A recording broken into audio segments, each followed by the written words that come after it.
Okay, somebody asked for a panel tour, and that was kind of like a gee whiz moment. Yeah, we should do that. So here we go. Panel was built by Aerotronics, fantastic people. Jason is the only reason why this airplane pretty much is going to continue to get built because I suck at wiring. I knew that that was one of my weaknesses, and I've asked him a lot of stupid questions, and he just laughs them off, points me in the right direction, and we continue building. That's Jason at Aerotronics, by the way. So just a general thought process on this panel. I worked with Jason for a long time to essentially have an ambidextrous panel, meaning that if I'm flying right seat or left seat, it does not matter. I can reach everything that I need to reach from either seat. I could be flying with my sons. I could be flying with my wife, with my buddy Mike, and I wanted to fly right seat, have them fly left seat, or vice versa, whatever. So, anyways, that's why the G5 sits here in the middle. And we'll just start from the top, middle.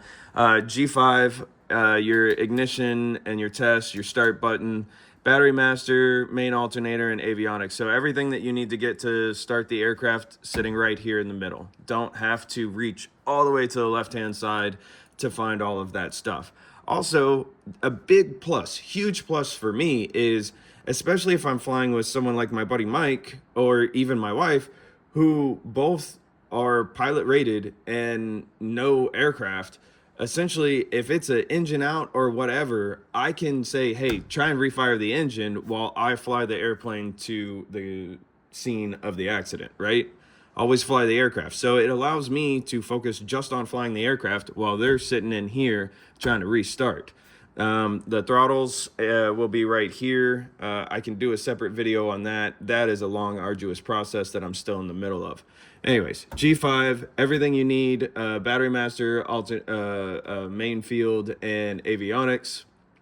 The avionics does have a IBBS, I believe is what it's called. Let's go around here.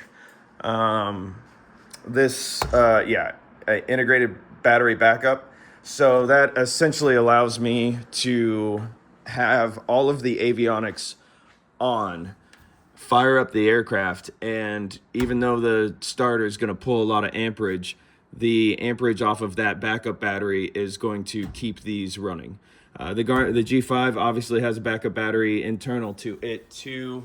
I don't know if you can see it. Yeah, there it is. It's sitting right there.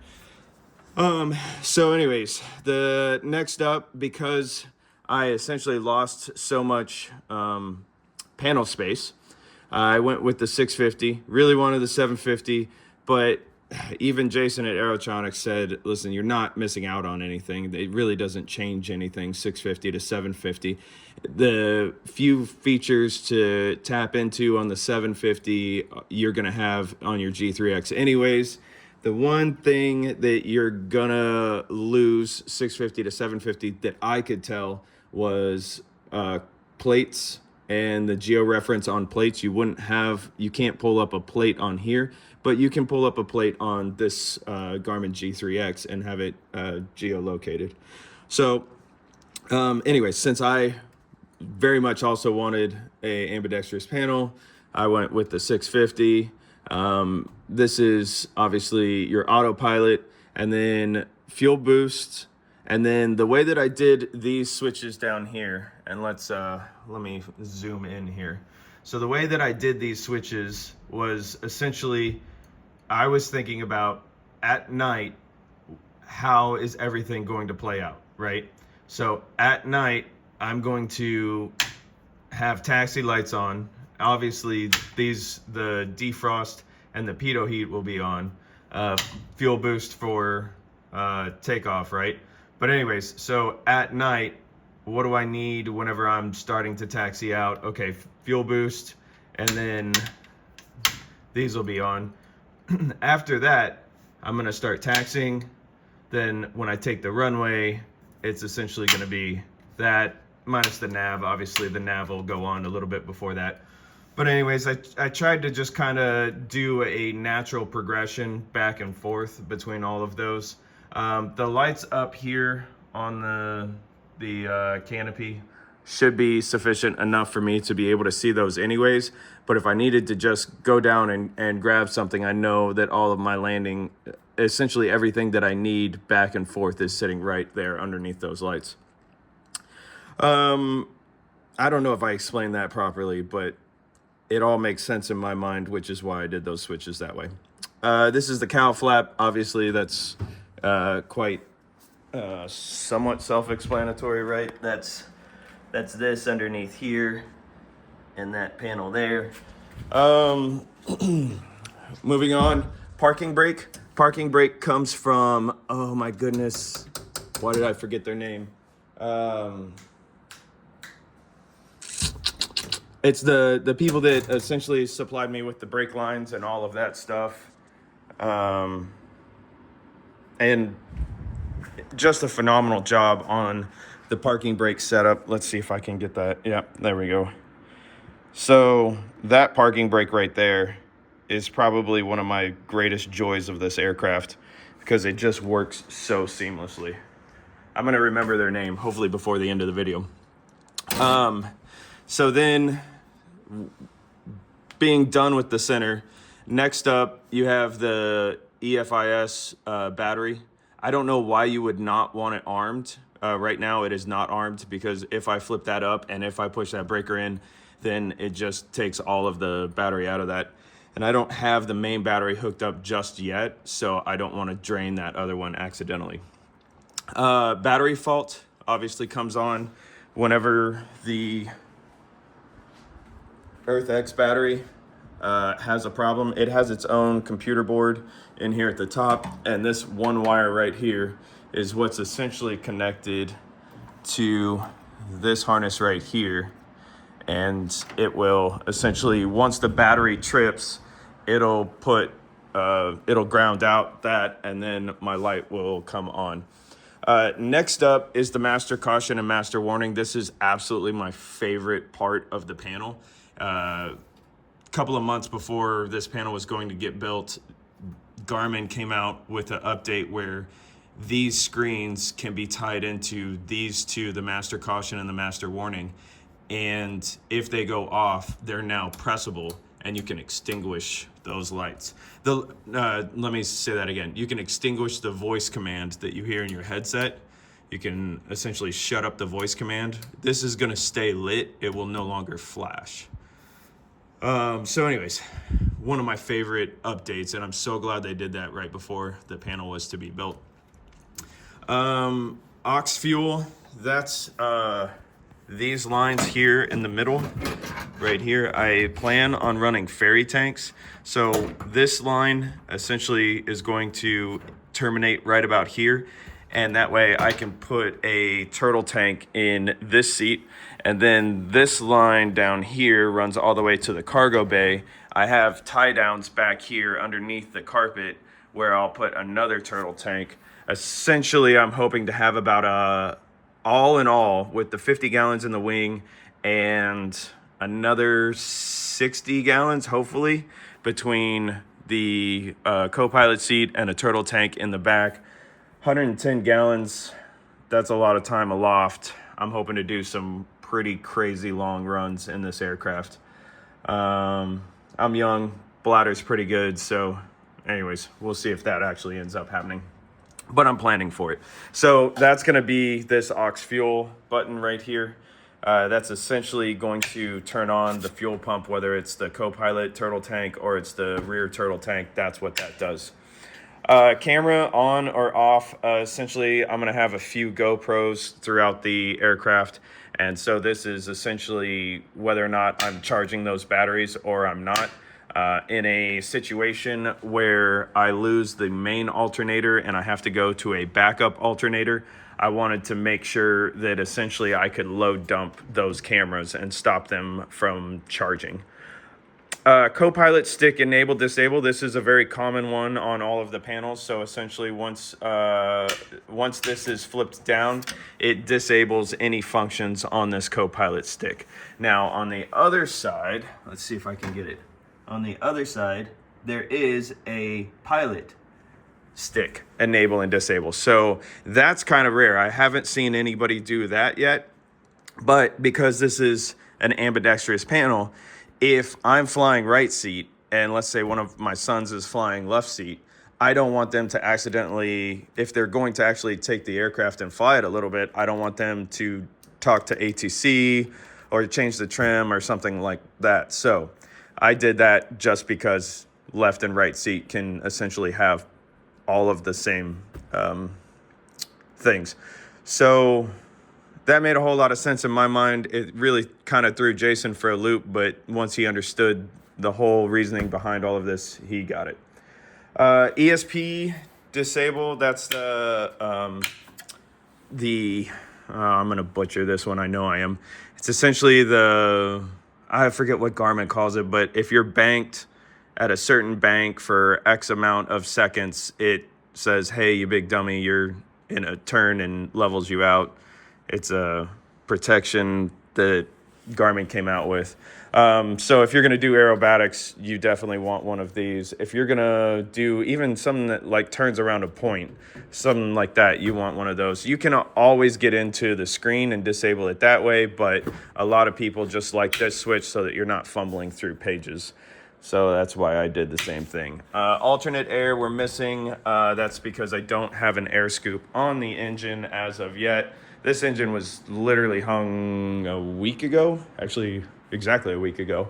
So I'm still doing a lot of things for that. There's still a lot more to go on wiring. Do your research. I did mine. I knew that essentially the panel is going to come with things like this that are already pre-run. You can see this giant cable harness here already done so nicely with the banding and all of that stuff. And then there's the owner that has to do their own wiring. And so you can see this rat's nest that essentially I have. This is the P1, and the P1 is the thing that holds pretty much everything that the panel can disable on it. So things like this battery wire right here that has to go into the P1 harness. So eventually I will get around to banding all of this stuff. Banding all of this stuff and making it look pretty and whatnot. But at this moment, I'm still running so much stuff. There's no way that I'm at that point as of just yet. Yeah, so, last thing. The coolest thing of them all, there is the radar altimeter. Jason called me. I think the panel was like halfway done. They were in the middle of building it. It usually takes, I don't know, I'd say on average maybe 2-3 months to get a panel built. So we're halfway through building the panel, and Jason calls me and says, hey, Garmin just came out with a radar altimeter. Do you want it? And it was just one of those shut up and take my money moments. As far as I know, this is going to be just about the first 14 flying with a radar altimeter.